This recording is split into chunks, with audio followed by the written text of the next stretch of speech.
আমি আমার উসমান গানির অপেক্ষা করতেছি। আমার উসমান গানি আসবেন, তবে ঢালের দাম ধার্য হবে। যতক্ষণ হযরত উসমান গানি না এসেছেন, ঢালের দাম ধার্য হবে না। তো ভাইরা, বন্ধু গণেরা আমার, সমস্ত সাহাবী রাসূল চুপ করে গেলেন, খামোশ হয়ে গেলেন, যে যখন হযরত উসমান গানি অপেক্ষা করছেন আকা মওলা, উনি আসবেন তবেই দামটা ধার্য। একটু পরে দেখছেন বাপু হযরত উসমান গানি রাদিয়াল্লাহু তাআলা আনহু, উনিও নবী পাকের জামাই। নবী পাকের দুই বেটির বিয়ে হযরত উসমান গানি রাদিয়াল্লাহু তাআলা আনহুর সঙ্গে একের পর এক হয়েছিল। প্রথমে হযরতে রোকেয়া যখন পর্দা করে গেলেন, তারপরে হযরতে কুলসুমের বিয়ে হযরত উসমান গানি রাদিয়াল্লাহু তাআলা আনহুর সঙ্গে হয়েছিল, বলে উনাকে হযরতে উসমান জুন্নুরাইন বলা হয়েছে। দুই মেয়ের সঙ্গে, নবী পাকের দুই বেটির সঙ্গে হযরত উসমান গানির বিয়ে হয়েছিল। উনি বিশাল পয়সাওয়ালা, উনার দৌলতের কমি নাই। আল্লাহ তাবারক ওয়া তাআলা উনাকে বেশুমার দৌলত দিয়েছিলেন। হযরত উসমান গানি রাদিয়াল্লাহু তাআলা আনহু ওই সাহাবায়ে কিরামের মাজমাতে এসে জোর আওয়াজে বলছেন, ইয়া রাসূলুল্লাহ, যত কেউ হযরত আলী ঢালের দাম বলেছে আকা, প্রত্যেকের দামকে এক জায়গাতে যোগ করালেন। যোগ করে যত টাকা হবে হুজুর, আপনার উসমান অত টাকা চাইতে 2 গুণা দাম বেশি দিবে। নবী আমার কত দূর দেখতে পাচ্ছিলেন, আর কত দূর উনি জানতে পারছিলেন, এরা যে যতটা বলবে অতটাই টাকা দিবে। আর আমার উসমান গানি এসে এত টাকা দিবে যে আমার আলীর বিয়ের টোটাল খরচ চলে আসবে। এটা নবী মুস্তাফা বুঝতে পারছিলেন, সাহাবায়ে কেরাম তো বুঝতে পারে। ভাইরা, বন্ধু গণেরা আমার, আব যদি বুঝেই নিবে তো সাহাবিয়ে রাসূল আর নবী থেকে কিছু তফাৎ থাকবে? ভাইরা, বন্ধু গণেরা আমার, আমার আকা মওলা উনি অনেক দূর থেকে বুঝে তবেই বলেছিলেন যে আমার উসমান আসবে, তবেই ঢালের দাম হবে।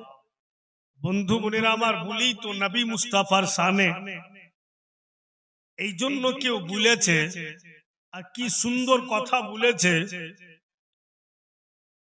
আকা মওলার ইশক ও মোহাব্বতে ডুবে একটাই ছন্দ বলছে রাসূলুল্লাহর শানে, তেরে সিবা কোই সরদার আম্বিয়া তো नहीं,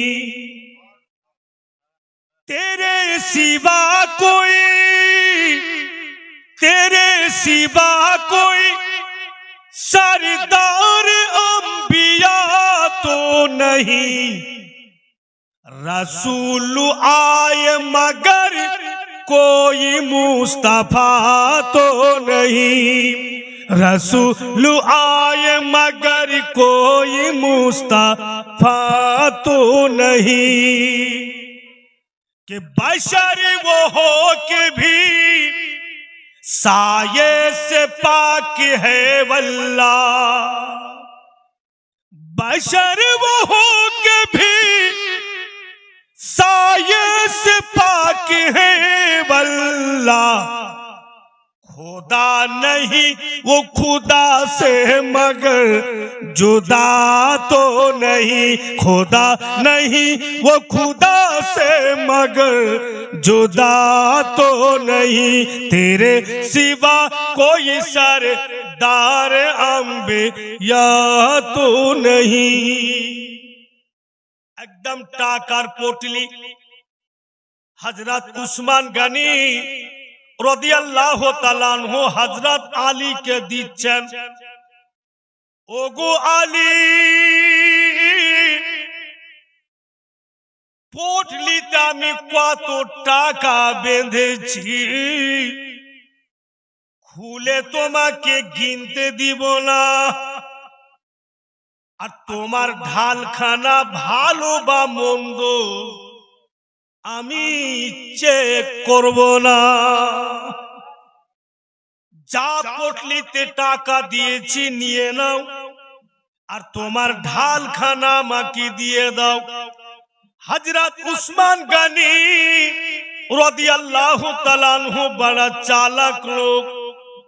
এখন যদি পোটলি খুইলা দি আর লোকের সামনে যদি টাকা গিনতে লাগি, তো সবাই বুঝে নিবে যে উসমান গনি ঢালের দাম দিচ্ছেন না, উনি তো বিয়ের খরচ দিচ্ছেন। উনি পোটলি খুলে টাকা গুনতে দিবেন না। উনি বললেন, যা বেঁধেছি টাকা তুমি নিয়ে নাও, আর তোমার ঢাল খান দিয়ে দাও। বলে ঢাল বিক্রি হয়ে গেল। হযরত উসমান গনি রাদিয়াল্লাহু তাআলা আনহু ঢাল খানকে নিলেন, আর নেওয়ার পরে হযরত আলী শেরে খোদাকে বসিয়ে দিলেন। উনিও বসলেন, বসে বলছেন, আলী, ঢাল তুমি বেচে দিলে? বলে হ্যাঁ। টাকা পেয়েছো? বলে পেয়েছি। अब টাকার মালিক তুমি? বলে হ্যাঁ। আর ঢালের মালিক আমি? বলে অবশ্যই।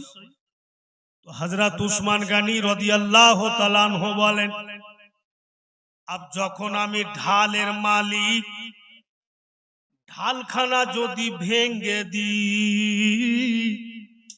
বলো আলী গো, তোমার কিছু বলার আছে কি? বলেন না। আপনাকে বিক্রি করে দিয়েছি, আপনি ভেঙে দেন, সেটা আপনার ব্যাপার। বলে আমি যদি কৌকিকে দিয়া দি, বলে আপনার ইচ্ছা, আপনি ঢালের মালিক, খরিদ করেছেন টাকা দিয়ে, ভেঙে দেন বা কৌকি দিয়ে দেন, সেটা আপনার ব্যাপার। হযরত উসমান গনি রাদিয়াল্লাহু তাআলা আনহু ঢালখানাকে হযরত আলী শেরে খোদার কোলে রেখে দিলেন। রেখে দিয়া বলছেন, আলী গো, এই ঢালখানা আমি তোমার বিয়েতে তোহফা দিয়ে দিলাম। হযরত আলী শেরে খোদার ঢালও বেঁচে গেল, আর বিয়ের খরচও চলে আসলো। দুটেই হয়ে গেল। ভাইরা, বাপিরা, বন্ধু গণেরা আমার, अब ওই টাকা থেকে নবী মুস্তাফা 3 ভাগ করলেন। এক ভাগ টাকা হযরত সাইয়্যিদিনা আবু বকর সিদ্দিক রাদিয়াল্লাহু তাআলা আনহুকে দিলেন, যে এই টাকা থেকে ছেলেরা যে আসবে ওদের খাওয়া দাওয়া সব ইন্তজাম ওগো আমার আবু বকর তুমি করবে। এবং দ্বিতীয় হিস্সা টাকা নবী মুস্তাফা হযরত উম্মে সালমাকে দিলেন, যে দ্বিতীয় ভাগ টাকা তুমি রাখো, মেয়েরা যত আসবে ওদের খাওয়া দাওয়া যা প্রয়োজন এই টাকা থেকে তুমি করবে। আর তৃতীয় হিস্সা টাকা নবী মুস্তাফা নিজের কাছে রেখে দিলেন, যখন আমার ফাতেমার সঙ্গে আলীর ইজাব কবুল হবে, তখন এই টাকা থেকে আমি আমার ফাতেমাকে আলী নগদ বিয়ের মোহর দিবেন। সবটাই ইন্তজাম নবী মুস্তাফা করে দিলেন। ভাইরা, বাপেরা, মা বোনেরা, দিকে ধ্যান দেন। अब সময় কাছিয়া গেল, বিয়ে হবে। আগামী কালকে বিয়ে হবে। আর আজকে রাতুরে আমাদের দয়ার নবী একদম গভীর রাত্রে এক পা দুপা করে বেটির ঘরে যান। কালকে আমার মেয়ের বিয়ে, আজকে আমার বেটিকে দেখি তো লাডলি দুলারি কি করতেছে। নবী মুস্তাফা যখন হযরত মা ফাতেমার ঘরে গেলেন বাপু, গিয়া দেখছেন নবী মুস্তাফা সাল্লাল্লাহু আলাইহি ওয়াসাল্লাম উনার লাডলি বেটিকে যেন যায় নামাজে বসে আল্লাহর ইবাদতে মগ্ন আছে, আল্লাহর ইবাদতে মগ্ন আছেন। আর উনি এমন ইবাদত গুজার বান্দি ছিলেন, উনার জিন্দেগির কিতাবে লিখছে উনি যখন নফলি ইবাদত করতেন রাত্রে, নবী পাকের লাডলি হাসনান করিমাইনের মা, তো বাপু নফলি ইবাদত করতে করতে গোটা রাত কেটে যেত। আর যখন ফজরের আজান শুনতে পেতেন তিনি বলতেন, আল্লাহ তুমি এত ছোট ছোট রাত বানিয়ে দিয়েছো যে তোমার রাত শেষ হয়ে যাচ্ছে কিন্তু ফাতেমার ইবাদত শেষ হয়ে যাচ্ছে। নবীর বেটি খাতুনে জান্নাত, আর সারা সারা রাত থেকে উনি ইবাদত করছেন, আল্লাহর বান্দেগি করছেন। ভাইরা বাপেরা আমার বলি তো, উনার জিন্দেগির কিতাবে লিখছে উনি দুনিয়াতে ইবাদত করতেন তো বাইতুল মামুরে উনার ইবাদত অনুভব করা যেত। কত ইবাদত গুজার বান্দি ছিলেন। ছেলেরা অনেকই বলছে, আপনারা শুনছেন হযরত মা ফাতেমার ব্যাপারে, কে জান্নাতি রানী নবী নন্দিনী, জান্নাতি রানী নবী নন্দিনী, মা ফাতেমা জোহরা, জান্নাতি রানী নবী নন্দিনী, মা ফাতেমা জোহরা। নামাজ পড়তেন বাইতুল মামুরে, দুনিয়ার মানুষেরা জানতো না জান্নাতি রানী নবী নন্দিনী, মা ফাতেমা জোহরা। উনি আপনি ইবাদত গুজার বান্দি বাপু, নবীর বেটি খাতুনে জান্নাত, উনি যদি এত ইবাদত গুজার বান্দি হন, আমার মা বোনেরা বেটিরা ইনাদের কি করে নামাজ মাফ হয়ে যায়? উনি তো নবীর বেটি, তবুও উনি নামাজের পাবান, আর জীবনে কখনো উনার নামাজ কাজা হতো না। জোরে বলুন, এত পরিষ্কার পরিচ্ছন্ন। তো কিতাব লিখক লিখছেন বেরাদার, নবী মুস্তাফা দেখলেন উনার লাডলি বেটিকে, ইবাদত থেকে ফারিগ হইলেন, আর বাপ বেটির সামনে গেল। একদম কথাগুলো দিল লাগিয়া শুনুন। বাপ বেটির সামনে গিয়ে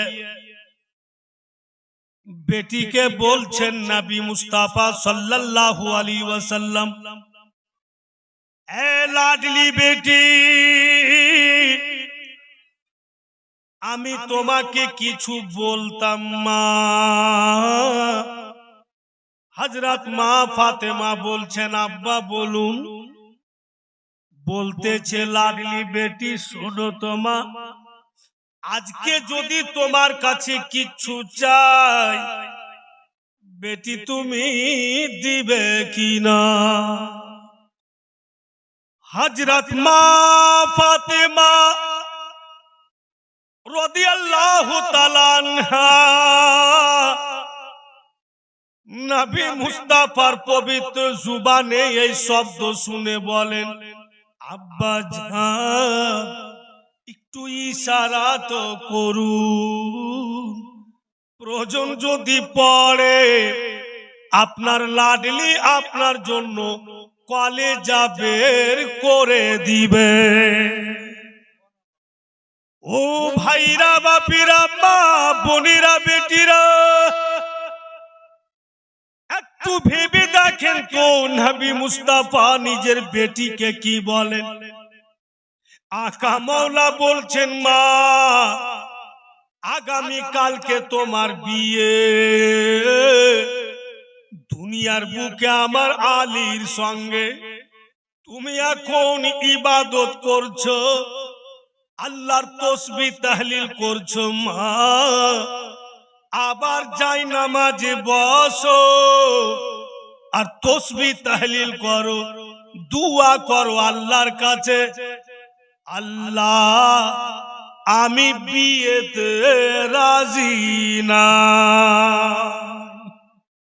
তুমি বলো আল্লাহকে যে আমি বিয়েতে রাজি নাই, নিশ্চয় তোমাকে গায়বী আওয়াজে বলবে বেটি ও লাডলি নবী পাকের কলেজার টুকরা, তোমার তো বিয়ে আগামী কালকে, জান্নাতে তোমার বিয়ে হয়েছে আলীর সঙ্গে, দুনিয়ার বুকে তোমার বিয়ে হবে, তো তুমি রাজি কেন নাই?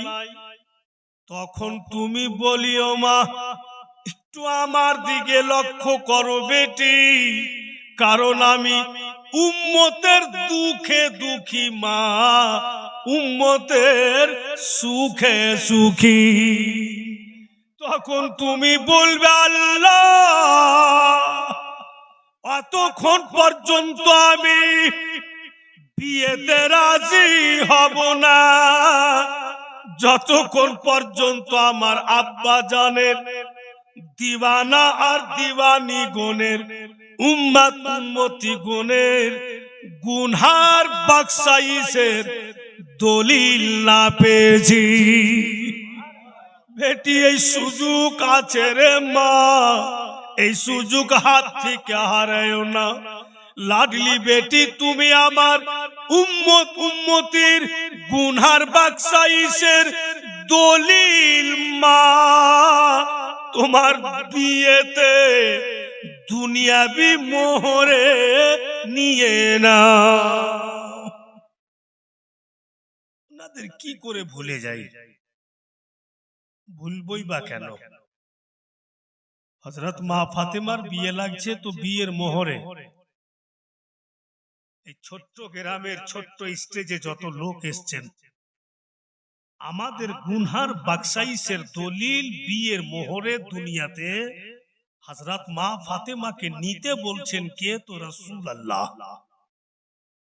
জানো নবী পাকের উম্মত উম্মতির গুনাহ খাতার মাগফিরাত হয়ে যায় বলে আহলে সুন্নাতুল জামাতের লোকেরা जो हकीकत में वाली होता है, जो हकीकत में आले रसूल है, उनके बारे में अगर कोई उंगली उठा दे तो सुन्नियत कभी बर्दाश्त नहीं। যারা সত্যি আলে রসুল আহলে বায়াত, উনাদের উপরে যদি কেউ উংলি উঠিয়ে দেয়, আমাদের সুন্নি আহলে সুন্নাতুল জামাতের লোক কখনোই বরদাস্ত করে না।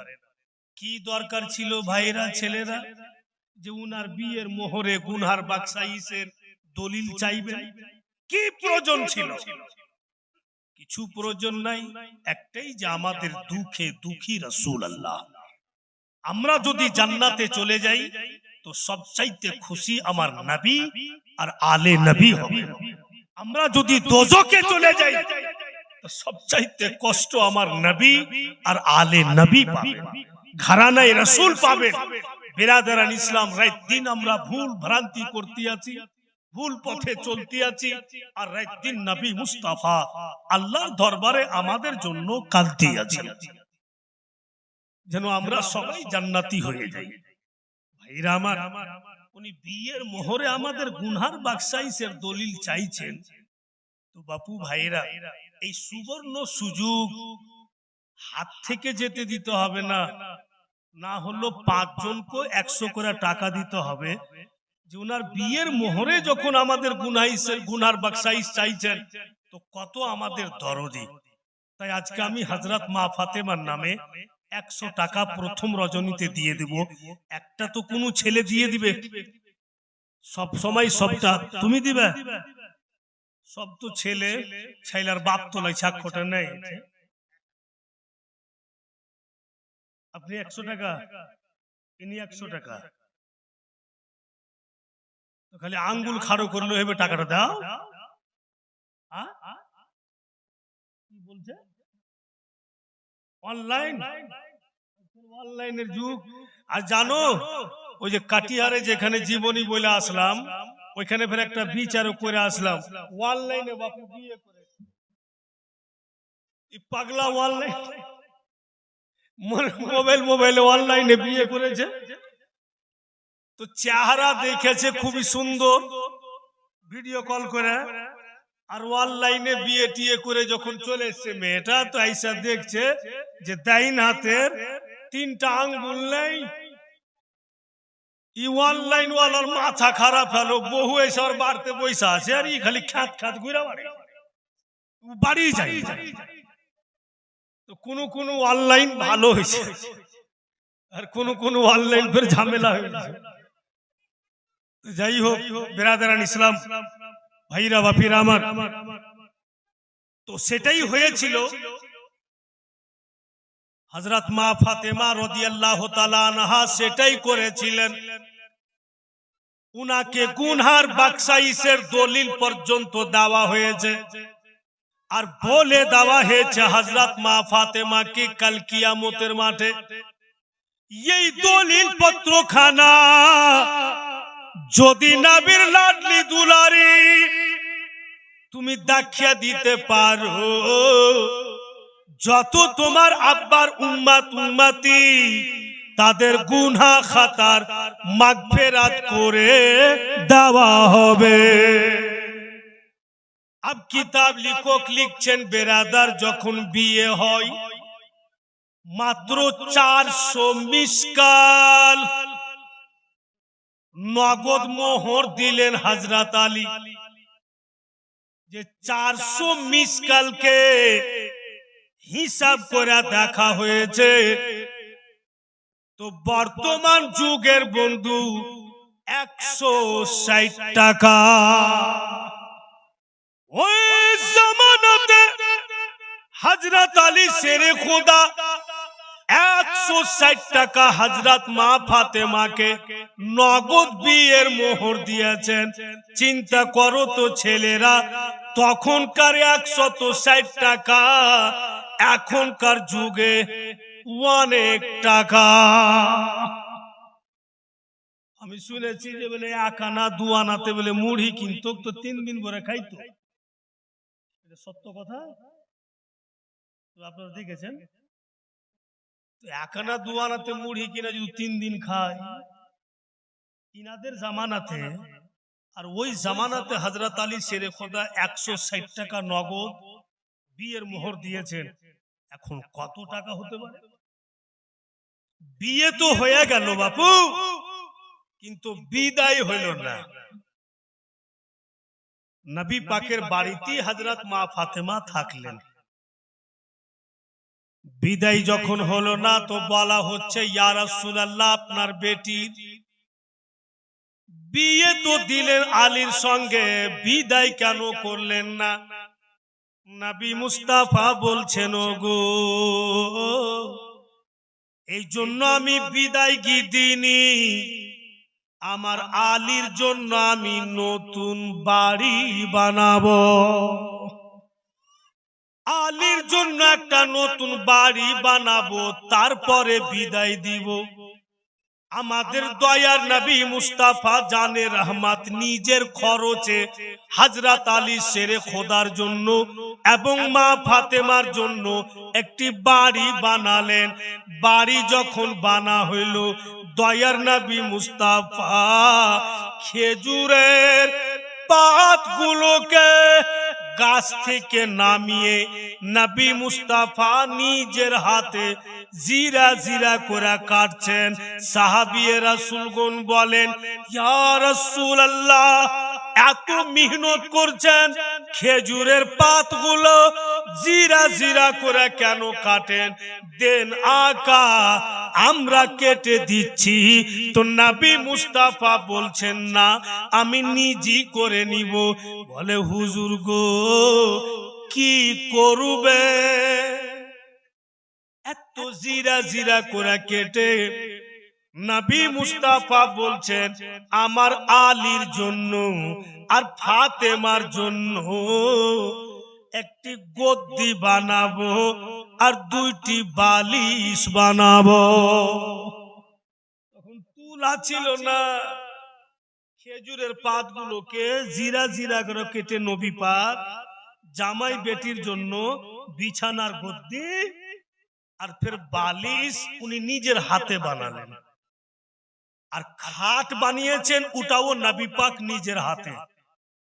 যেগুলো বাঁশের পৈরগুলো লম্বা লম্বা হয়, বেশি পাহাড়ি এলাকাতে হয়, ওই সব বাঁশের খাট নবী মুস্তাফা বানাইলেন। আর একটি জায়নামাজ বুনালেন বড় করে খেজুরের পাতের, যে আমার আলী এবং ফাতেমা নামাজ পড়বেন। এইগুলো দানে দিবেন নবী পাক বেটিকে। আর দুইটা মাটির বার্তান, একটাতে হযরত আলী উযু করবেন আর একটাতে হযরত মা ফাতেমা উযু করবেন। আচ্ছা আপনারা বলুন, ছেলেরা এই যুগে যদি কোনো ছেলেকে কেউ বলে যে তোমাকে আমি উযু করার জন্য একটা বার্তান দিব, তোমাকে নামাজ পড়ার জন্য একটা জায়নামাজ দিব, আর রাসূলুল্লাহ পাথরকে কেটে কেটে কুটে কুটে নবী পাক নিজের হাতে জাতার পাটও বানিয়েছেন, বেটিকে দানে দিবে। এখনকার যুগে যদি বলে যে তোমাকে জাতার পাট দিব, দুটা মাটির বার্তান দিব, জায়নামাজ দিব, আমার মেয়েকে বিয়ে করবে, যেই ছেলেকে বলবো ও বাপু হিন্দুস্তান ছেড়ে দিবে, পাকিস্তান বা তুর্কিস্তান চলে যাবে, যে যতদিন ওর বেটির বিয়ে না হয়েছে আমি হিন্দুস্তান ঘুরে যাব না। এইসব কোন দানের জিনিস হযরত আলী শেরে খোদাকে বলা হয়েছে যে আপনি জানেন নবী মুস্তাফা জায়নামাজ বুনিয়েছে আপনার জন্য, উজুর জন্য একটা মাটির বার্তানের ব্যবস্থা করেছেন, আর জাতার পাট উনি নিজেই কেটে কেটে বানিয়েছেন। তো হযরত আলী শেরে খোদা মুস্কি মেরে হেসে বলছেন যে খুবই আনন্দের বিষয়, জান্নাতে যাওয়ার সামানের ব্যবস্থা নবী মুস্তাফা করেছেন। ভাইরা বাপিরা আমার সব তৈরি। একদিন হযরত আলী শেরে খোদা রাদিয়াল্লাহু তাআলা আনহু গিয়া বলছেন উম্মে সালমাকে, ওগো বিয়ে তো হয়ে গিয়েছে, বিদায় কি কখন হবে? হযরত উম্মে সালমা নবী মুস্তাফাকে বললেন, দয়ার নবী বলছেন আগামী কাল কি হবে? সব ইন্তজাম হয়ে গিয়েছে, আগামী কালকে বেটিকে বাপ বিদায়গি দিচ্ছেন গো। দয়ার নবী মুস্তাফা মেহমানের সামনে বাড়ির মধ্যে হাঁটা হুটা করছেন। হযরত মা ফাতেমার বিদায়গির দিন আমার আপনার প্রিয় নবী নিজের পা মুবারককে বেছে বেছে রাখছে। সাহাবায়ে কিরাম বলেন, ইয়া রাসূলুল্লাহ, ইয়া হাবিবাল্লাহ, অতটো লোকের ভিড় দেখতে পাই না, আপনি আপনার পা মুবারক থেমে থেমে আর বেছে বেছে কেন রাখছেন আকা? দয়ার নবী বলেন, ওগো আমি যা কিছু দেখতে পাই তোমরা দেখতে পাও না। কারণ হাদিস পাক স্পষ্ট লেখা আছে, ইন্নী আরা মালা তারাউনা। নবী মুস্তাফা বলেন, নিশ্চয় আমি যা কিছু দেখি তোমরা দেখতে পাও না। কারণ আমার বেটির বিদায় গীতে আল্লাহর তরফ থেকে ৭৭,০০০ ফেরেশতা নাজিল হয়েছে। তাই আমি পা বেছে বেছে রাখছি যেন ওদেরকে লেগে না যায়। ৭৭,০০০ ফারিস্তা নাজিল হয়েছে। अब नबी मुस्ताफार बेटी बाड़ी থেকে বিদায়ী হবেন, নতুন বাড়িতে যাবেন, যেটা বাড়ি নবী পাক বানিয়ে দিয়েছেন। কেবল হযরত মা ফাতেমা পা উঠালছেন, আচানক উনি যেই রাস্তা দিয়ে বের হবেন, বাপু ওই গোটা রাস্তাতে ফুলের বিছানা হয়ে যায়। জোরে বলুন সুবহানাল্লাহ। উনি পাটাকে চেড়েই ধরাছেন। নবী মুস্তাফা মুস্কি মেরে হেসে বলছেন, লাডলি পা রেখে দাও মা, এর উপর দিয়ে হেঁটে এসে এই ফুলের বিছানা তো তোমার জন্যই। বলি আবার উর্দু ভাষাতে এখানে একটি শব্দ বলছে कि शहर गुलशन कौन देखे दस्त तैबा छोड़कर, शहर गुलशन कौन देखे दस्त तैबा छोड़कर, असूय जन्नत सूय जन्नत कौन जाए दर तुम्हारा छोड़कर, शहर गुलशन कौन देखे दस्त तैबा छोड़कर, और कदम कदम पर रहमतों के फूल होते थे निसार, कदम कदम पर रहमतों के फूल होते थे निसार, कि जब चली थी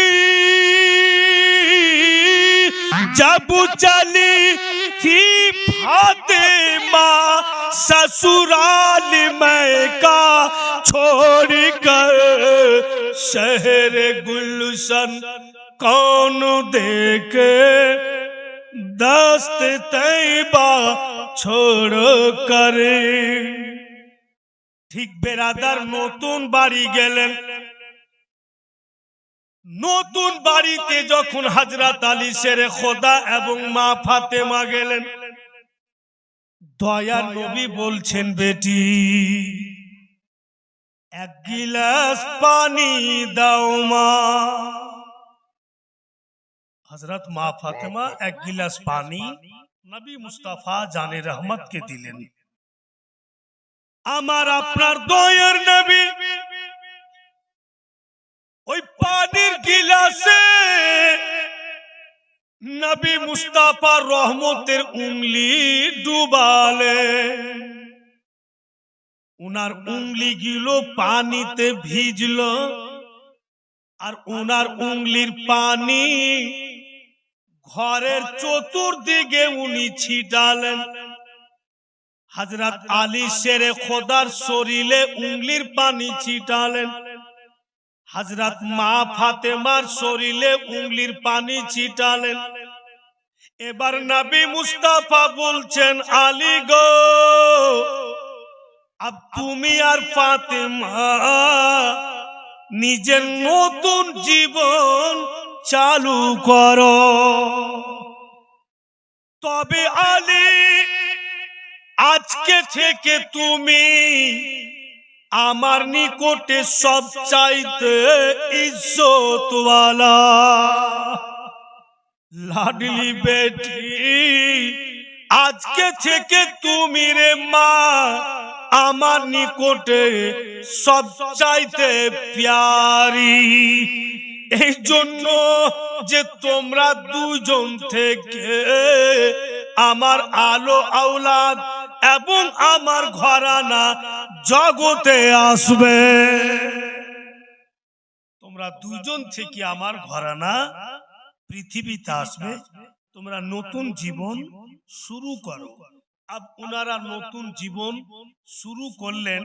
तबे एकटी कथा शुनेन, बेश किछुदिन पर रात्रि बेला হযরত সৈয়দা মা ফাতেমা রুটি বানাইছেন, আর হযরত আলী শেরে খোদা রাদিয়াল্লাহু তাআলা আনহু বিছানাতে বাপু লম্বা হয়ে আছেন। তো হযরত সৈয়দা মা ফাতেমা একবার করে রুটি বানাইছেন, আর একবার করে নিজের স্বামীর দিকে দেখছেন। উনার স্বামী হযরত আলী শেরে খোদা তো আরাম করছেন। अचानक माँ फातेमा देखছেন যেন হযরত আলী শেরে খোদা বিছানা থেকে নিজের মাথা খানা নিচে ঝুঁকিয়ে দিয়েছে। হযরত আলী ঠোঁট দুটি হিলে আর নজর নিচে। হযরত মা ফাতেমা রাদিয়াল্লাহু তাআলা আনহা ইনি ভাবছেন ব্যাপারটা কি, ইনি কার সাথে কথা বলেন, উনার কাছে তো কোনো লোক নাই। নজর করে দেখছেন হযরত মা ফাতেমা হযরত আলী শেরে খোদা মাথা ঝুঁকিয়া বিছানা থেকে মাটির সঙ্গে উনি কথা বলতেছে, আর মাটি হযরত আলী শেরে খোদার সঙ্গে কথা বলেন। হযরত মা ফাতেমা রাদিয়াল্লাহু তাআলা আনহা তাজ্জুব হয়ে যায়, ইনি মাটির সঙ্গে কথা বলছেন, আর মাটি হযরত আলীর সঙ্গে কথা বলে। নবী মুস্তাফা সাল্লাল্লাহু আলাইহি ওয়াসাল্লাম কে হযরত মা ফাতেমা বলছেন, আব্বা জান এমন একটা জিনিস দেখলাম, তাজ্জুব হয়ে গেলাম। বলে কি জিনিস রে মা? বলে আপনার জামাইকে দেখলাম যেন মাটির সঙ্গে কথা বলছে, আর মাটি আপনার জামাইয়ের সঙ্গে কথা বলে। নবী মুস্তাফা সাল্লাল্লাহু আলাইহি ওয়াসাল্লাম বলছেন, ও ভাইরা বাপেরা, মা বোনেরা বেটিরা, দয়ার নবী বলছেন ফাতেমা শুধু এইটাই নয় বেটি, আমার আলী মাটির সঙ্গে কথা তো বলে, কিন্তু আল্লাহ তাবারক ওয়া তাআলা আমার আলীকে পাওয়ার দিয়েছে রে মা। আমার আলী মাটি সুঙ্ঘাও বলে দিতে পারবে যে মাটির তলে কি আছে। বেটি এই পাওয়ার আলীকে আল্লাহ দিয়েছে রে মা। কোন ঘরানা দেখেন যে উনি মাটি সুঙ্ঘাও বলে দিতে পারবেন যে মাটির তলে কি আছে। এটা নবী মুস্তাফাই বলছেন আলীর কথা। ভাইরা বাপেরা কত পাওয়ারফুল হবে। अब আমার মতো আপনার মতো লোকেরা যদি বলে যে নবী মুস্তাফা বা উনার ঘরানা আমাদের মতো, আমরা মাটি সঙ্গে বলতে পারবো যে কি আছে? কোনো মতে পারবো না। আর মাটি কেন উঠে নাকে লাগাবো? মনে তো হয় যে মাটি যদি সুযোগ পায় তো আমার নাকে ঢুকে আমার জানি মেরে দিবে। কিন্তু বেরাদার ওনাদের মধ্যে পাওয়ার মানে আল্লাহ ওনাদের পজিশন দিয়েছেন। अब आगे देखें किताब लिखक लिखছেন, আমরা অনেকবার জীবনী শুনেছি। প্রথম যদি জন্ম নিয়েছেন তো হযরত ইমামে হাসান আলী মুকাম, আর তারপরে যিনি জন্ম নিয়েছেন উনি হচ্ছেন হযরত ইমামে হুসাইন আলী মুকাম, আর তারপরে যিনি জন্ম নিয়েছেন উনি হচ্ছেন হযরত ইমামে মহসিন। কিন্তু আজ পর্যন্ত বেরাদার হযরত ইমাম মহসিনের বক্তব্য আমরা কিন্তু শুনতে পাই না। এই জন্য শুনতে পাই না যে হযরত ইমামে মহসিন রাদিয়াল্লাহু তাআলা আনহু উনি বাচপানি আল্লাহকে প্যারা হয়ে গেছিলেন, উনি জগৎ থেকে পর্দা করে গেছিলেন বলেই উনার বক্তব্য আমরা শুনতে পাই না। হাসনান কারিমানের বক্তব্য শুনতে পাচ্ছি। আর একটি কথা জানিয়ে দিই, আমাদের সুন্নি কিতাব খুতবাতে মুহররম বলে একটি কিতাব আছে, ওর মধ্যেও লেখা আছে যে হযরত ইমাম হাসান আর হযরত ইমাম হুসাইন দোনো ভাই যেটা ছোট বড় কথা লিখছে, 1 বছর থেকেও কিছুদিন কম। একজনের জন্ম হচ্ছে মানে 5 শাবান আরবি মাস, আর একজনের জন্ম হচ্ছে 15 রমজান। যখন হিসাব করে দেখা যাচ্ছে 1 বছর থেকেও কিছুটা কম থাকছে। কিন্তু সবচাইতে আনন্দের কথা, খুশির কথা যে হযরত সাইয়্যিদা মা ফাতেমার গর্ভ থেকে হাসনান কারিমান দুনিয়াতে আইসেন বটে, কিন্তু ওনার এক ওয়াক্ত নামাজ কাজা, এক ওয়াক্ত নামাজ কাজা হয়নি। লিখছে কিতাবে, সন্তান দুনিয়াতে আসলো ক্ষণিকক্ষণ দেখার মতো, অল্পক্ষণ পরেই উনার সব পরিষ্কার হয়ে গেল, পাক সাফ হয়ে গেলেন। উনার এক ওয়াক্ত নামাজ কাজা হয়নি বলে আমরা কখনো আমার মা বেটিরাকে বলি যে উনার মতো নিজকে বলিও না, কারণ তোমাদের গর্ভে থেকে সন্তান যখন আসলো তুমি নাপাক হলে অনেক দিন ধরে তুমি নামাজ পড়তে পারো না, রোজা রাখতে পারো না, কোরআন তিলাওয়াত করতে পারো না। কিন্তু হযরত মা ফাতেমা ইমামে হাসান জগতে আসলেন, তবুও নামাজ কাজা হয়নি। ইমাম হুসাইন জগতে আসলেন, তবুও নামাজ কাজা হয়নি। উনার ইবাদত কোন সমাতে কাজা হয়নি, কারণ উনার শরীর বন্ধু খারাপ থাকতো না। এত পাক পবিত্র নেই যেমন ইমাম হাসান আলী মুকাম পৃথিবীতে আসলেন। আকামাত देने वाला के तो नबी मुस्ताफा, आजान देने वाला के तो नबी मुस्ताफा। इमाम हुसैन আসলেন, তবু আকামাত देने वाला नबी मुस्ताफा। इमाम हुसैन আসলেন, आजान देने वाला नबी मुस्ताफा। हाय रे नबी पाक নিজের দোনো নাতির জন্য নবিয়ে দো জাহা নিজের হাতে একখানা ঝুলনা নবী মুস্তাফা তৈরি করলেন। হাইরে আকা মওলা ঝুলনাকে বানিয়ে আর মাথার উপরে নিয়ে বেটির বাড়ি যাচ্ছে। নবী পাক ঝুলনা বানিয়ে মাথাতে নিয়ে বেটির বাড়ি যাচ্ছে। রাস্তাতে হযরত উসমান গনির সঙ্গে দেখা। হযরত উসমান গনি রাদিয়াল্লাহু তাআলা আনহু বলছেন, হুজুর দাঁড়ান দাঁড়ান, বুঝতে পারছি আপনি ঝুলনা নিয়ে যাচ্ছেন বেটির বাড়ি, দেন আমাকে দেন, আমি পৌঁছে দিচ্ছি আপনার বেটির বাড়ি। নবী মুস্তাফা কি সুন্দর উত্তর দিলেন। দয়ার নবী বলছেন, উসমান নাতিদের জন্য ঝুলনাকে বানিয়ে বেটির বাড়ি পৌঁছে দেওয়া এতে কত সাদ। ও উসমান তুমি বুঝবে না, যেই দিন তোমার নাতি হবে সেই দিন বুঝবে। উসমান আমার কলিজার টুকরা নাতি, ওদের জন্য ঝুলনা আমি নিয়ে যাব, তোমাকে নিয়ে যেতে হবে না।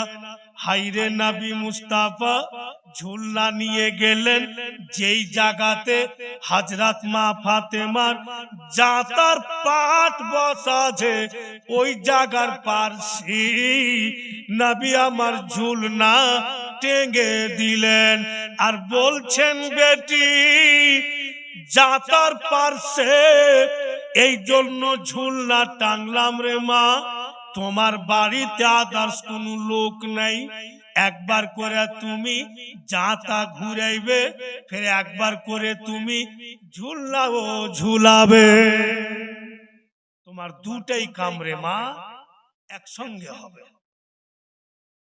চট করে হযরত মা ফাতেমা বলছেন, আব্বাজান একটি কথা বলতাম। তো বলো বেটি। বলে আমি একাই বাড়িতে বাড়ির কাম কাজ করছি, ঝাড়ু দিচ্ছি, জাতা ঘোরাচ্ছি, আদার্স অন্য কাম করি।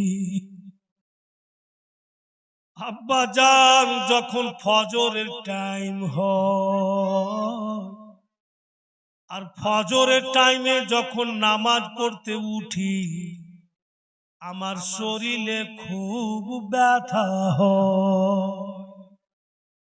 তাই আব্বাজান যদি একটা বাঁধি দিতেন, আমার বাড়ির হালকা ফুলকা কামগুলো করে দিত। নবী মুস্তাফা বলছেন, লাডলি দুলারি বেটি শুনো মা, তোমাকে বাঁধি চাইতে যদি দামি জিনিস দি তুমি নিবে কিনা? হযরত মা ফাতিমা বলেন, কেন নিব না, নিশ্চয় নিব। বলুন আব্বাজান কি এমন দামি জিনিস?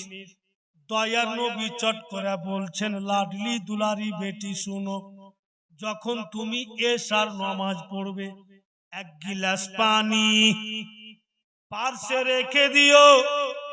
এশার নামাজ যখন পড়া হয়ে যাবে রে মা, 33 মারতাবা সুবহানাল্লাহ পড়ে পানির গিলাসে ফু দিও।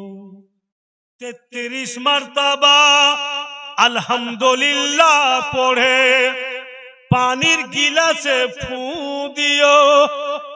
34 মারতাবা আল্লাহু আকবার বলে পানির গিলাসে ফু দিয়ে 3 শ্বাসের মা ওই গিলাসের পানি পান করে ঘুমিয়ে যেও। যখনই ফজরের আজান হবে তুমি বিছানা থেকে উঠবে, তোমার শরীরের যাবতীয় ব্যথা পানি পানি হয়ে যাবে মা। কোনো বাঁধি লাগবে না, কোনো চাকরনি লাগবে। তো হযরত মা ফাতেমা উনি বললেন, আব্বা আমার বাঁধির দরকার নেই, এটাই আমার যথেষ্ট, এতেই আমার কাজ হয়ে যাবে। ওই তসবিতে উনি কাজ চালাইতেন। তো ওই তসবিটা কি আমার মা বোনদের কাজ দিবে না? ইনাদেরও কাজ দিবে, কিন্তু আগে পাক্কা সচ্চা নামাজি হইতে হবে, তারপরে কাম দিবে। আব যদি আমাদের দেশের মতো করে, আমাদের দেশে জামনগর বলে একটা জায়গা আছে, জি জামনগর, ওখানে হাসনান কারিমানের জীবনী হচ্ছে। আমি বলছিলাম আর এই শব্দটা বলেছি যে 33 বার সুবহানাল্লাহ, 33 বার আলহামদুলিল্লাহ, 34 বার আল্লাহু আকবার, এটি পড়া পানির গিলাসে ফু দিয়ে খেয়ে নিতে হবে, শরীরের ব্যথা থাকবে না মা। বেরাদার সকাল হয়েছে আর একটি মেয়ে মানুষ পাগলের মতো আমাকে ধুইরা বাড়াইছে যে কার বাড়ি সুলতান মৌলভী সাহেব ঘুমিয়ে আছিল। কেউ বলেছে যে উমুকের বাড়ি, আর ঠান্ডার টাইম আমি তো ল্যাপটপ গায়ে দিয়ে শুয়ে আছি। গিয়া বলছে যে মৌলভী সাহেবের বেটা আছে গে? বলছে হ্যাঁ আছে। কোথায় আছে? বলে ঘরে ঘুমিয়ে আছে। আমি শুনতে পাচ্ছি, বলছে যে হ্যাঁ গে মৌলভীরাও ঝুট কথা বলে গে।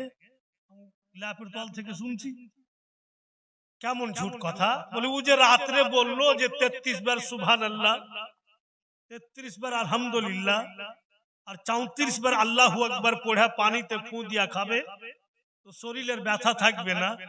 আমি যে 33 বার 34 বার পড়ে আর পানির গিলাসে ফু দিয়া খেয়ে ঘুমাইলাম, তো সকালে তো ফের শরীর ব্যথা করছে।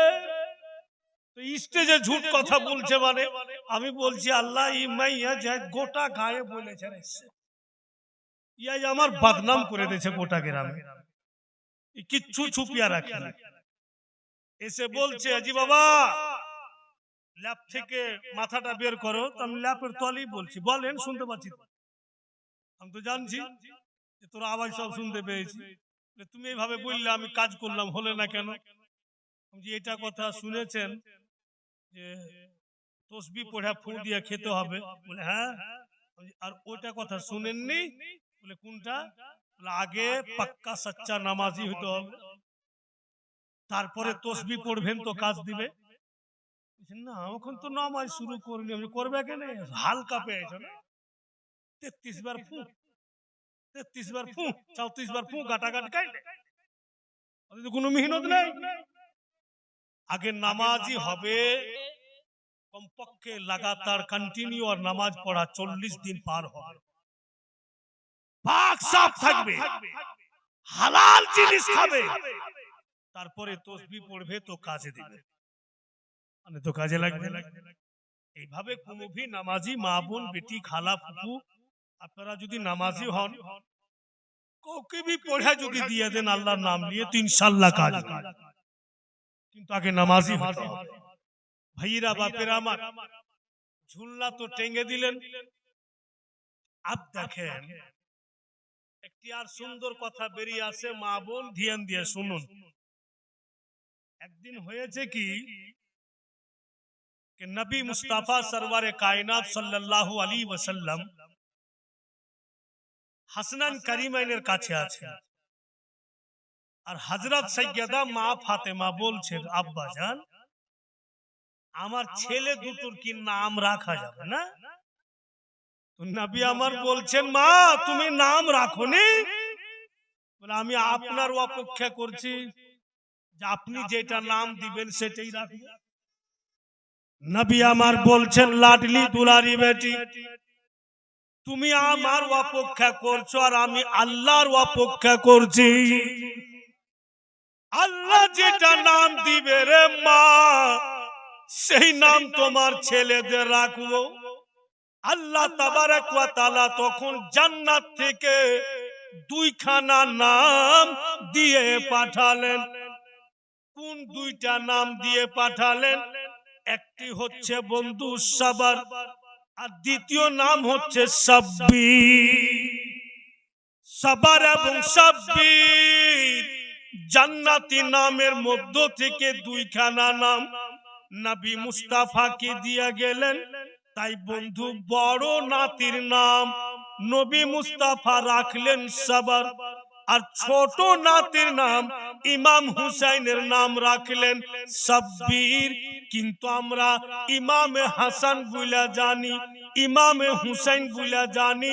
এই জন্য বন্ধুরা, ভাইরা, বাপেরা, মা বোনেরা, বেটিরা, সাবার মানে হচ্ছে হাসান আর সাব্বির মানে হচ্ছে হুসাইন। কিন্তু ওনাদের নাম পর্যন্ত জান্নাত থেকে এসেছে। বলি দুই ছেলের নাম জান্নাতি নাম নবী মুস্তাফা রেখেছেন। আব বেরাদারান ইসলাম আলাপ আলোচনা করে নবী আমার চলে গেলেন।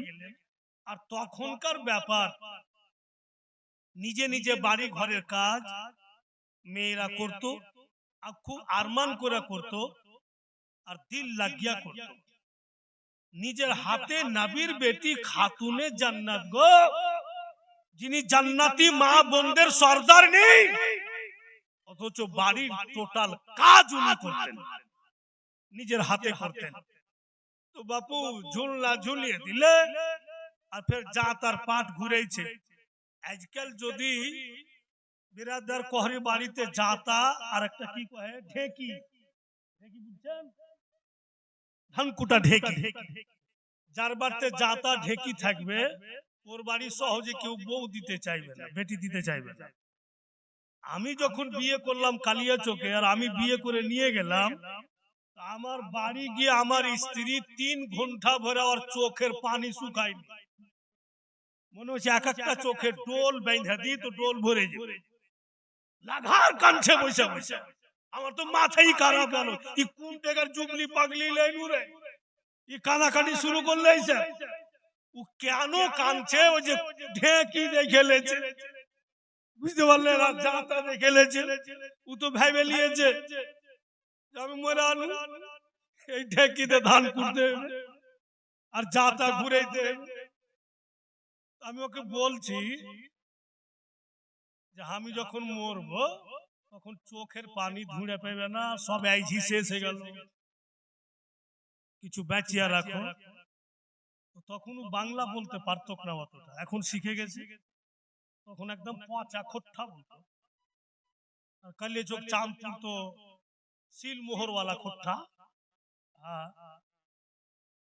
যা বলছে যে ऐसी बात है नहीं, हम तो ढेकी देख के रोए हैं, कैसे धान कुटेंगे বলছে। আজ তোমাকে ধান করতে হবে না, ওগুলা করতে হবে না, আমাদের বাড়িতে আছে তো আমাদের লোক আছে। তখন যদি হাউমাউ করে কানতে পারে, এখন কি হতে পারে? ভাইরা বাপেরা আমার, নিজের হাতে নবীর লাডলি দুলারি যাতা ঘুরাচ্ছেন, আর হাসনান কারিমাইন ঝুলনাতে শুয়ে আছেন, দোনো ছেলের ঝুলনাকে ঝুলাইছেন। আচানক উনি দেখছেন উনার চেহারা থেকে যেন টপ টপ করে পাসিনা ঝরা পড়ে। হযরত মা ফাতেমা উনি যাতা ঘোরা বাদ দিয়ে দিলেন, ঝুলনা ঝুলাও বাদ দিয়ে দিলেন, যে আমি ঘরের ভিতরে যাব আর আমি একখানা পাতল কাপড় নিয়ে আসবো। আমার চেহারা যখন ঘেমে যাবে আমি ঘামগুলো মুছে নিব। এই ইরাদা করে উনি ঘরের ভিতরে গেলেন, আর যেমনই কাপড় নিয়ে বেরিয়ে আসছেন হযরত মা ফাতেমা, তো যাতার দিকে দেখছেন উনি যাতা বন বন করে ঘুরতি আছে। ঝুলনার দিকে দেখছেন যেন ঝুলনা ঝুলতি আছে। বন্ধুগণের আমার, উনি দাঁড়িয়ে দাঁড়িয়ে দেখছেন ই কেন অদ্ভুত ঘটনা, আমি তো যাতা ঘুরা ছেড়ে দিয়েছি, কেন ঘুরে? আমি তো ঝুলনা ঝুলা ছেড়ে দিয়েছি, কেন ঝুলে? ইতিমধ্যে আমার আপনার দয়ার নবী বেটির বাড়ি চলে আসলেন। নবী মুস্তাফা বেটির দিকে দেখছেন, বলছেন নবী পাক, এই লাডলি বেটি কি দেখছো? বলে আব্বা দেখেন তো যাতা জানো নিজেই ঘুরে, ঝুলনা নিজে ঝুলে, আমি তো এখন ঝুলাচ্ছি না, আমি তো যাতা ঘুরাচ্ছি না। আমার আপনার নবী আসমানের দিকে দেখলেন আর মুস্কি মেরা হাসছেন। নবী আমার বলছেন, বেটি যাতা ঘুরছে মা, যাতার মুঠা ধরে যদি না থামো তো কিয়ামত পর্যন্ত মা ঘুরতেই থাকবে। তুমি দেখতে পাও না মা তোমার দুই লালের ঝুলনা আল্লাহর ফেরেশতা জিবরাইল ঝুলাচ্ছে মা। কেমন পরিবার নবী পাকের, হাসনান কারিমাইনের কত সম্মান, যা আল্লাহর ফেরেশতা পর্যন্ত উনাদের ঝুলনা ঝুলা। কত পরিবার দামি আর আল্লাহর নিকট কত লাভ করেছে। ভাইরা বাপেরা আমার, বলেই তো বাংলা ভাষাতে হযরত মা ফাতেমার কথা বলছে कि विश्व नबीर बेटी जन्नती फातेमा, जन्नती फातेमा, विश्व नबीर बेटी जन्नती फातेमा, जन्नती फातेमा। सारा जगत খুঁজে দেখো নাই যে তার উপমা, বিশ্ব নবীর बेटी जन्नती फातिमा जन्नती फातिमा। ঘুমাচ্ছ না কি গো ছেলেরা? জোরে বলো তো সুবহানাল্লাহ। আল্লাহর ইবাদতে থাকেন জান্নাতি রানী, রোজা রেখে দিন কাটান, রাতে সিজদাতে পেশানি। আল্লাহর ইবাদতে থাকেন জান্নাতি রানী, রোজা রেখে দিন কাটান, রাতে সিজদাতে পেশানি। আর যাকে দেখে লজ্জিত হয়, যাকে দেখে লজ্জিত হয়, সূর্য চন্দ্রমা, বিশ্ব নবীর বেটি জান্নাতি ফাতেমা জান্নাতি ফাতেমা। উনার জিন্দেগির কিতাবে লিখছে, উনার বাড়িতে যদি কোনো ফকির মিসকিন আসতো, কখনো বাপু খালি ফিরাইতেন না।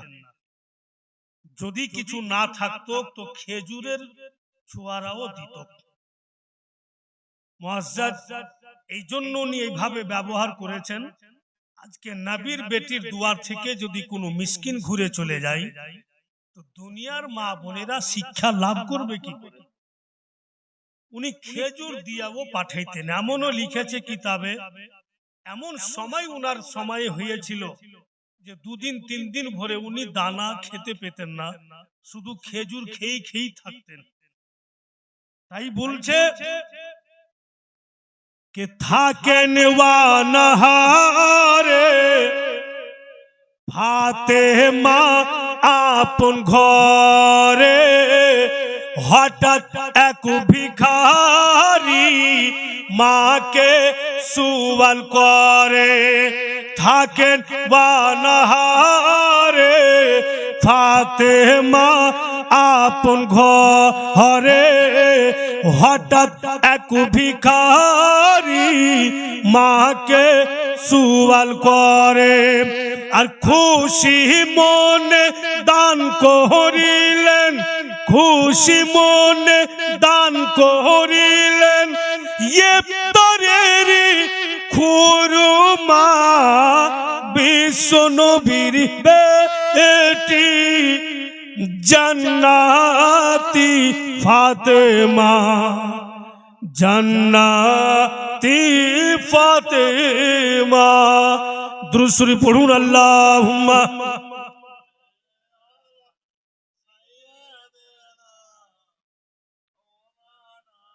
মুহাম্মদ ওয়া আলা আলি সাইয়্যিদিনা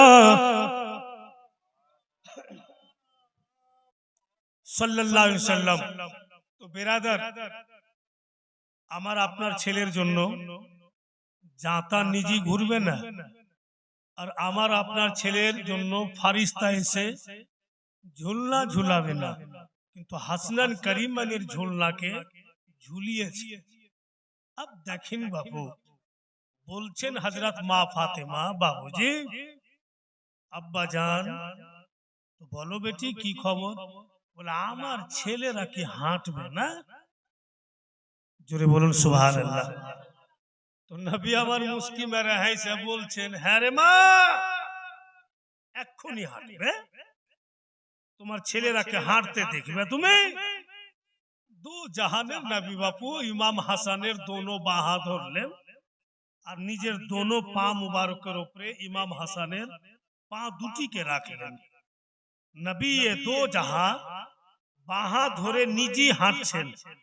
10 কদম রাসূলুল্লাহ হাঁটলেন আর 11 কদমের বালা ইমাম হাসানকে পা মুবারক থেকে নামিয়ে দিলেন আর নামিয়ে বলছেন, প্যারা হাসান তোমার মাকে হেঁটে দেখাও।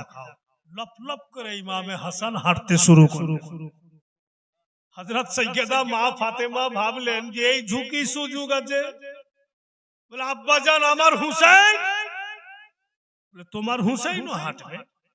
ফের নবী আমার ইমাম হুসাইনকে নিলেন, নিজের পা মুবারকের উপরে রাখলেন, 10 কদম নবী পাক হাঁটলেন, আর 11 কদমের বালা ইমাম হুসাইনকে পা থেকে নামিয়ে বলছেন, প্যারা হুসাইন তুমিও তোমার মাকে হেঁটে দেখাও। উনিও বাপু সুন্দরভাবে হাঁটতে লাগলেন। উনাদের বাচপানির ঘটনা অনেকেই শুনেছেন, এগুলো আপনারা শুনে রেখেছেন যে নবী মুস্তাফা সরওয়ারে কায়নাত নামাজ পড়তেন তো পাও দুটিকে একটু দূরে রাখতেন, এই জন্য যে ইমাম হাসনান কারিমাইন দোনো পায়ের মাঝখান দিয়ে একবার আগে আসতেন একবার পিছনে যেতেন। তো রাসূল আল্লাহ দোনো নাতির জন্য জায়গা রাখতেন যেন ওদের অসুবিধা না হয়। এবং নবী মুস্তাফা সাজদাতে যাইতেন তো ইমাম হুসাইন আলী মুকাম নবী পাকের পিঠ মুবারকে উঠে বসে যেতেন। তো রাসূল আজম সাজদা থেকে মাথা উঠাইতেন না, তাসবিহ লম্বা করে দিতেন, তাসবিহকে লম্বা করে দিতেন, যে যতক্ষণ আমার হুসাইন আমার পিঠের ওপর থেকে না নেমেছে আমি মাথা উঠাবো না, কারণ যদি উঠিয়ে দিই আমার হুসাইন পড়ে যায় তো বেরাদার জলজালা। বলি উনি বন্ধুগণ আমার যতক্ষণ ইমাম হুসাইন না পিঠের ওপর থেকে নামতেন উনি সাজদা থেকে মাথা উঠাইতেন না। এত আদরের পুতুল ছিলেন দোনো নাতি। একটু আগে চলুন, কিতাব লিখক লিখছেন উনার বচপনি হালাতে, বচপনি জিন্দেগিতে, যে হাসনান কারিমান রাদিয়াল্লাহু তাআলা আনহু, খুব ধ্যান দিয়া শুনবেন, কথা মিস্টেক করবেন না। হাসনান কারিমান রাদিয়াল্লাহু তাআলা আনহু দোনো ভাই হঠাৎ করে বন্ধু মা ফাতেমা রাদিয়াল্লাহু তাআলা আনহার সঙ্গে আলাপ আলোচনা করছে, কথাবার্তা বলছেন, আর হযরত আলী শেরে খোদা চলে আসলেন, ঠিক সামনে বসলেন। দোনো ছেলে ও বৈশা আছেন গো, আর স্বামী স্ত্রীতে কথাবার্তা বলতে বলতে হযরত সৈয়দা মা ফাতেমা খাতুনে জান্নাত উনার মুখের আওয়াজ হযরত আলীর আওয়াজ চাইতে একটু জোরে বেরিয়ে আসলো। মানে স্বামী স্ত্রী আছেন, দোনো বেটাও আছেন, ভালোই কথা বলছিল, ঝগড়া করছিলেন না, ঝামেলা বাড়াবাড়ি করছিলেন না। যেমন স্বামী স্ত্রী সামনে বসে আনন্দের কথা বলে, এই কথাই বলছিল, মা বোন ধ্যান দিবেন কথার প্রতি। তো যেমনই হযরত আলীর আওয়াজ চাইতে হযরত মা ফাতেমার আওয়াজ একটু জোরে হয়েছে, চট করে নবীর বেটি হযরত আলী শেরে খোদার হাত দুটি বাপু ধরে নিয়েছে, ধরে বলছেন, স্বামী গো সরতাজ আমার, আপনার আওয়াজ চাইতে আমার আওয়াজ একটু জোরে হলো, তাই আপনার কাছে ক্ষমা চাইছি, আপনি একটু ক্ষমা করে দেন।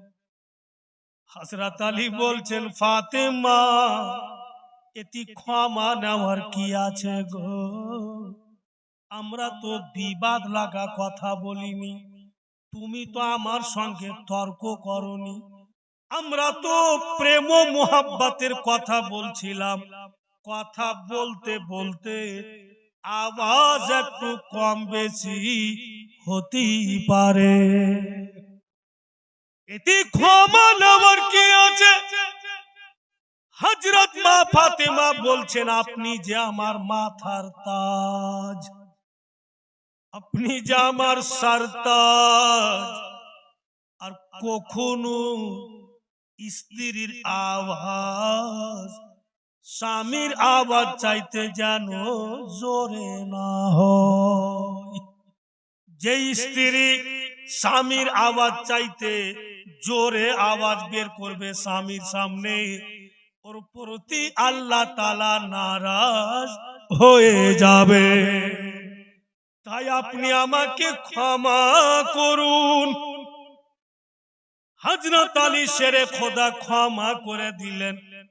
ক্ষমা তো করলেন বটে, কিন্তু বাড়ি থেকে উনি বেরিয়ে গেলেন। কোথায় গেলেন বাড়ি থেকে? নবী মুস্তাফার বাড়ি। আর রাত্রে বাড়ি গেলছে নবী পাকের। তো দয়ার নবী আওয়াজ দিচ্ছে, সালমা, আমার আলী এসছে, কিছু খাবার দাও, বিছানা করে দাও। জামাইয়ের যা হয়। তো হযরত আলী শেরে খোদা বলছেন, যা আকা, এখন খিদা নাই, এখন খাবার লাগবে না। তো ঠিক আছে আলী, যখন খাবার লাগবে না তো বিছানা করছে, আরাম করো। বড় মর্মান্তিক কথা শুনেন। হযরত আলী শেরে খোদা নবী পাকের বাড়িতে আরাম করছেন। ও মা বোনেরা, বেটিরা, ঠিক যখন ফজরের আযান হলো, মসজিদে মুয়াজ্জিন যখন বলছেন আসসালাতু খায়রুম মিনান নওম, তোমাদের নিন চাইতে নামাজ অতি উত্তম। নবিয়ে দো জাহান বন্ধুগণ আমার নামাজ পড়ে আর বেরাদার এক পা দুপা করতে করতে বেটির বাড়ি এসে দেখছেন নবী পাক দরওয়াজা বন্ধ। আওয়াজ দিচ্ছে, ফাতেমা, আমি তোমার আব্বা এসছি, বেটি দরওয়াজা খুলো। যেমনই বললেন নবী পাক দরওয়াজা খুললেন। দরওয়াজা খুলেছেন তো দয়া নবী দেখছেন দরওয়াজার পাশে ভিতরে একটি খেজুরের চাটাই বিছা আছে। আর চাটাইয়ের উপরে বাপু দোনো জান্নাতি জওয়ান গুণের সরদার ইমামে হাসান কারিমাইন শুয়ে আছে। হযরত মা ফাতেমা দুইটা চোখ একদম লাল বরণ। নবী আমার দরওয়াজাতে দাঁড়িয়ে দাঁড়িয়ে বলছেন, মারে তোমার চোখ দুটি এত লাল কেন? তুমি কি সারা রাত ঘুমাওনি? বলেন না। কেন বেটি, তোমার দুই ছেলে তোমাকে কি পরেশান করেছে? বলেন না। তবে আমার জামাই আলী কি তোমাকে কিচ্ছু বলেছে? বলেন না। তবে রাত কেন জাগলে, তোমার চোখ লাল কেন? কে বলছেন? তো বাপ বলছেন বেটিকে। বাপটা কে? তো নবী মুস্তাফা। বলছেন হাসনান কারিমাইনের মাকে। তখন হযরত মা ফাতেমা বলছেন, আব্বা জান, আপনার জামাইয়ের সঙ্গে কথা বলছিলাম, আমার আওয়াজ আপনার জামাইয়ের আওয়াজ চাইতে একটু জোরে বেরিয়েছিল। আমি চট করে ওনার হাত ধরে সঙ্গে সঙ্গে ক্ষমা নিয়েছি। তারপরে উনি আমাকে ক্ষমা করে বাড়ি থেকে বেরিয়ে গেলেন। তো বাড়ি ফিরছেন না। তাই আমি দরওয়াজা ভিতর থেকে বন্ধ করে আপনার দোনো লাতিকে আমি এখানে খেজুরের চাটাই বিছিয়ে শুইয়ে দিয়েছি। আর দরওয়াজাতে লেগে আমি বইসা আছি। আব্বা জান, কবে আমার স্বামী আসবে, যেন আওয়াজ দেওয়া মাত্রই দরওয়াজা খুলবো, বিছানাতে চলে যায়। উঠতে লেট হবে, স্বামী আমার দাঁড়িয়ে থাকবেন, কত কষ্ট পাবে বলে আমি দরওয়াজাতে বইসা আছি। এই উনি চলে আসছেন, হয়তো চলে আসছেন। এই অপেক্ষা করতে করতে আব্বা জান গোটা রাত চলে গেল, চোখের পাতাও বন্ধ করিনি, বুইলা আমার চোখ দুটি লাল। নবী আমার কি উত্তর দিলেন? রাসূলুল্লাহ বলছেন, বেটি এ লাডলি কাছে বসো মা। তব তলুক হযরত আলী পৌঁছা গিয়েছেন, আর হযরত আলী শেরে খোদা বাপ বেটিকে দেখছেন। সুবহানাল্লাহ। এই বক্তব্য যখন কিতাবে পড়ছি, ঠিক জাহান্নামের কথাটা মনে হয়ে যাচ্ছে। এই জন্য জাহান্নামে বেশি সংখ্যাতে মা বোনেরা দেখা যায়। নবী মুস্তাফা নিজের বেটিকে বলছেন, মারে তোমার স্বামী আমার জামাই যদি তোমাকে ক্ষমা না করত, আর তোমার ইন্তিকাল হয়ে যেত রে মা, আমি তোমার জানাজা পর্যন্ত পড়তাম না। কে বলছেন? তো নবী পাক। বেটি তোমার স্বামী যদি তোমাকে ক্ষমা না করত আর তোমার ইন্তিকাল হয়ে যেত, তো তোমার জানাজা পর্যন্ত আমি পড়তাম না। নবীর বেটির জন্য যদি রাসূলুল্লাহ ভাবে বলতে পারে, তো যারা রাত দিন স্বামীকে উল্টো পুল্টো ভাষা বলছে আর মজবুর করে দিচ্ছে, বাধ্য করে দিচ্ছে, ওই সব মা বোনদের কি হাল হবে, কি অবস্থা হবে কবরে। বিরাদারান ইসলাম, ভাইরা বাপেরা আমার, তাই মা বোনেরা আপনার স্বামীকে খবরদার কোনদিন কড়া আওয়াজে কথা বলবেন, আর কোনদিন তর্ক করিয়েন না। কারণ যে জওয়ান ছেলেরাকে আল্লাহ বাদে, আল্লাহ ব্যতিরিকে যদি সাজদা করার হুকুম হইতো, জওয়ান বেটা বেটিকে বলতো যে বাপ মাকে সাজদা কর। আল্লাহ ছাড়া অন্য কাউকে যদি সাজদা করা হুকুম হইতো, স্ত্রীগণকে বলতো যে তোমরা তোমার স্বামীকে সাজদা করো। কিন্তু আল্লাহ ছাড়া সাজদা করা চলবে না বলেই উপায় নেই। কিন্তু বেরাদার, কোন জায়গাতে এমন হচ্ছে ঝগড়া, যে ওর স্বামীও পারে না আবার স্ত্রীকে ঝগড়া করে। শুনেছো জীবনে? আমি শুনেছি। কারণ সারা পশ্চিমবঙ্গে যত গ্রামে ঝগড়া হয়েছে মা বোনে, বুঝলেন, সবচাইতে যদি নাম্বার 1 খাতরা ঝগড়া হয়েছে তো খোট্টার হেগায়। চিন্তা করুন, আমার শ্বশুরের বাড়ি লেগেই জীবনী হচ্ছে 7 দিনকার, আর 3 বেলাতে ঝগড়া লেগেছে তো হাজি সাহেবকে হাজিয়ান বলছে, মানে আমার স্ত্রী বলছে যে তাই হিমে বাতাবে, মানে হাজিকে ডাকছে খালি তুই আয় তারপরে তোর দেখছি, আর হাজি পিছে হটছে যে কোন রকম মুচে মুচে ধরলে তো মান সম্মান চলে যাবে। এরকম হালা জানি না, ফির এটা কখন কোনাকানিতে খোটা উঠা থাকে। আচ্ছা হুজুর আমি তো থাকবো না, রোজ রাত করে ভেগে যাবো, আর ফির টাইমে আসবো না পাইবে না কিছু বলবো।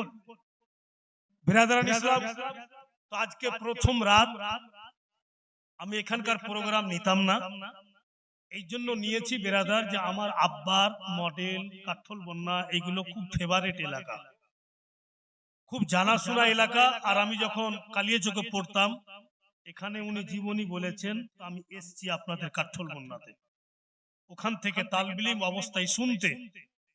কে জানে কিসমতে ভাগ্যের কথা দেখেন যে কখনো তালবিলিম সাইজা শুনতে এসেছিলাম, তো ফের এখন মৌলভী সাহেব সাইজা শুনাইতে। তো ভাইরা বাপেরা আমার, বলে আমি খুব 5 দিন জীবনী হবে, আমি দিল লাগিয়ে ভালো ভালো কথাগুলো আপনাদের শোনাবার চেষ্টা করব। আমি যেমন আপনাদেরকে মোহাব্বতে শোনাচ্ছি, আপনারাও মোহাব্বতে শুনতে আসুন, এই হচ্ছে কথা। কারণ যে আল্লাহ রহমান ও রহিম, কে জানে এই 5 দিনকার প্রোগ্রাম যদি আল্লাহর দরবারে কবুল হয়ে যায়, আর হয়তো আমাদের পিছনকার তামাম গুনাহ আল্লাহ মাফও করে দিতে পারে। আল্লাহর কাছে কোনো জিনিসের কমি নাই। মা বোনেরা একটি কথা জানেন, যতক্ষণ এই পিন্ডালের মধ্যে থাকবেন গুনাহ মোটেই হবে না, আর নেকিই নেকি হবে। যতক্ষণ বসে থাকবেন গুনাহ থেকে বেঁচেও থাকবেন আর নেকিই নেকি হবে। আর মওতের কোনো ঠিক নাই, কখন যে দেহ থেকে রুহু বেরিয়ে যাবে যার কোনো ঠিক নাই। তো বেরাদারান ইসলাম, একটুকার আগে চলুন আমি একটা জায়গাতে পৌঁছে দিই জীবনীটা, তারপরে দোয়া খায়ের হবে। তো বেরাদার কিতাব লেখক লিখছেন যে সৈয়দা খাতুন জান্নাত মা ফাতেমা সারা রাত বসেছিলেন দরওয়াজাতে। अब একটু আর আগে চলুন, ইমামে হাসান কারিমাইন রাদিয়াল্লাহু তাআলা আনহুমা দোনো ভাই বাড়ি থেকে বেরিয়েছেন আর ছেলেদের সঙ্গে খেলাধুলা করছেন। ইতিমধ্যে ইমামে হুসেন আকাই কিন্তু নানার কাছে চলে যায়। গিয়া দেখছে ইমামে হুসেন যেন একটা হরিণীর বাচ্চা নবী পাকের কাছে বসে আছে। ইমামে হুসেন আলী মুকাম বলছেন, না না, এই হরিণীর বাচ্চা আমার খুব পছন্দ, বাচ্চাটা কি দিবেন?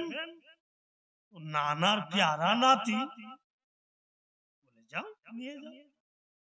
নবী পাক হরিণীর বাচ্চাকে ইশারা করলেন যে আমার নাতি চাইছে তোমাকে, তুমি চলে যাও। তো হরিণীর বাচ্চা উঠে ইমাম হুসাইন আলী মোকামের গায়ে নিজের ঘাও লাগিয়া খাড়ো হলো। তখন এক সাইডে বাপু একটা শের বৈশা আছে, বাঘ। জোরে বলুন। বাঘের মেজাজ খারাপ হয়ে গেল যে আকা মাওলা ওর নাতিদের বন্ধু আমাকে বানিয়েছে, আর এখন যে হরিণীর বাচ্চা দিয়ে দিল তো আমার তবে বন্ধু তালি খতম, আর আমি তবে উনার নাতির কাছে বসতে পাবো না। তো নবী আমার বাঘের দিকে দেখছেন, তো বাঘের চেহারা খুব বাপু ভারী ভারী লাগছে, মানে দুঃখে ভারী পজিশন চলে আলো। তো নবী মুস্তাফা বাঘকে ইশারা করলেন, বাঘ নবী পাকের কাছে আসলো। আর ফের দয়ার নবী হরিণীর বাচ্চাকে ইশারা করলেন, হরিণীর বাচ্চাও নবী পাকের আসলো। দুজন যখন কাছে আসলো তো মুস্তাফা জানে रहमत বলছেন कि तुम दोनों दोस्त हो और तुम दोनों का काम मेरे नातियों का हिफाजत करना। रसूल अल्लाह सोचा যখন দিলেন তো হরিণী আর হরিণীর বাচ্চা আর বাঘ দুজনে বাপু দোস্তি হয়ে গেল। রাসূলুল্লাহর কাছে কিছুরই কমি আছে। আব বেরাদার হরিণীর বাচ্চাকে নিয়ে ইমাম হোসেন চলে যান, আর রাস্তাতে ইমাম হাসানের সঙ্গে দেখা। বলতেছে কি খবর, এত চকচকে হরিণীর বাচ্চা তুমি কোথায় পেলে? বলে নানার দরবারে পেলাম। ইমাম হাসান বলতেছে হুসেন এই বাচ্চাটা আমাকে দিয়ে দাও, তুমি নানার কাছে যাও, একটা আর বাচ্চা তুমি নিয়ে এসো, তোমারও হবে আমারও হবে। ইমাম হুসেন উত্তর কি দিচ্ছেন, ভাইজান আমি যেমন নানার কলেজার টুকরা, আপনিও তো আমার নানার কলেজার টুকরা। আমি যখন হরিণীর বাচ্চা পেলাম তো আপনিও পাবেন জান, কিন্তু বুঝে রাখবেন কথা, একটাই বাচ্চা ছিল যেটা ইমাম হুসেন নিয়ে চলে আসলেন, আর কিন্তু নবী পাকের কাছে নাই। এবার ইমাম হুসেন যাচ্ছেন তো নবী মুস্তাফার সামনে কোন হরিণীর বাচ্চা নাই। বেরাদার গিয়া সালাম কালাম করে ইমাম হাসান বলছেন, না না আমার হুসাইনকে হরিণীর বাচ্চা দিলেন, একটা আমাকে দেন।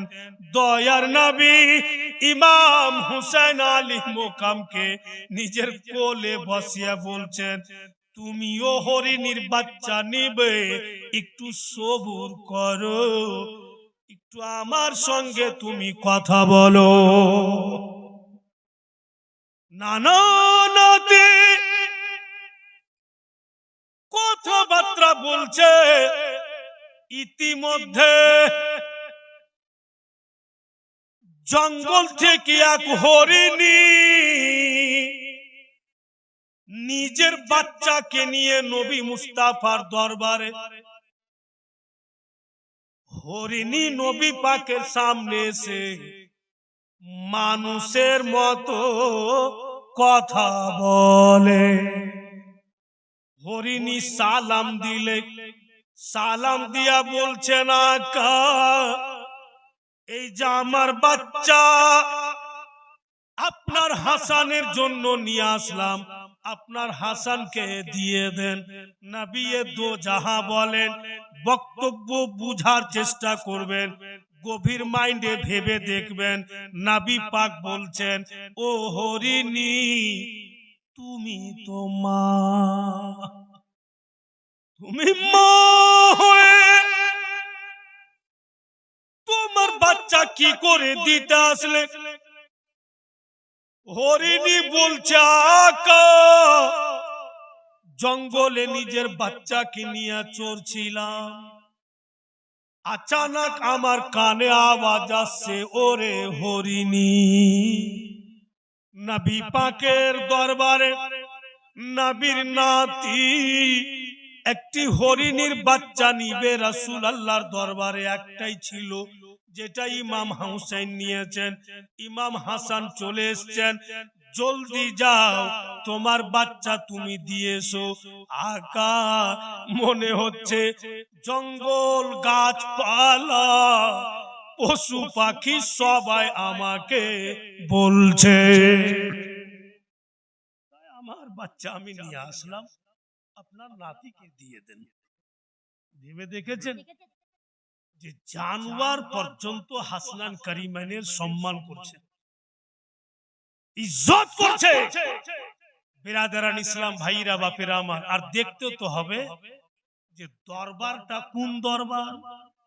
নবীর দরবারে কোনো জিনিস কখনো বাপু খালি থাকে না, বলেই তো যারা দিওয়ানা আশিক রাসূল তারা অহরহ বলছে कि कमली वाले आका पुकारो सुबह शाम, जोरे बोलें, कमली वाले आका पुकारो सुबह शाम, कमली वाले आका पुकारो सुबह शाम, बना दो बना दो बना दो मेरा काम, जो भी जाए तेरे दर पे सवाली, कभी ना लौटा झोली उसका खाली,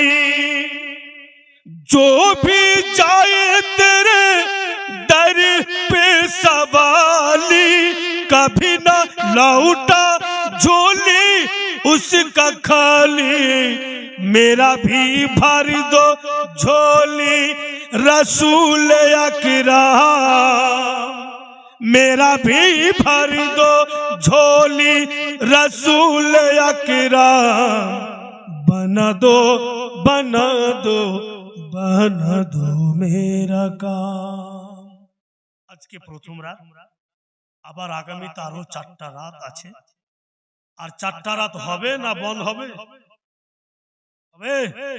কেউ আসুক বা না আসুক, আপনারা লাগিয়েছেন, আপনারা আসতে হবে। আর ভরসা রাখেন, স্টেজ সাজিয়েছেন আপনারা, নবীর ইশক ও মোহাব্বতে ডুবে স্টেজকে কামিয়াব করার জিম্মাদারি হলো আমার নবী মুস্তাফার। আল্লাহর নিশ্চয়ই দয়া হবে, কালকে ইনশাআল্লাহ সঠিক টাইম মোতাবেক আমরা সবাই এসে উপস্থিত হব। ওয়া আখিরু দাওয়ানা আনিল হামদুলিল্লাহি রাব্বিল আলামিন। চল উঠ खड़े हो मोमिनो।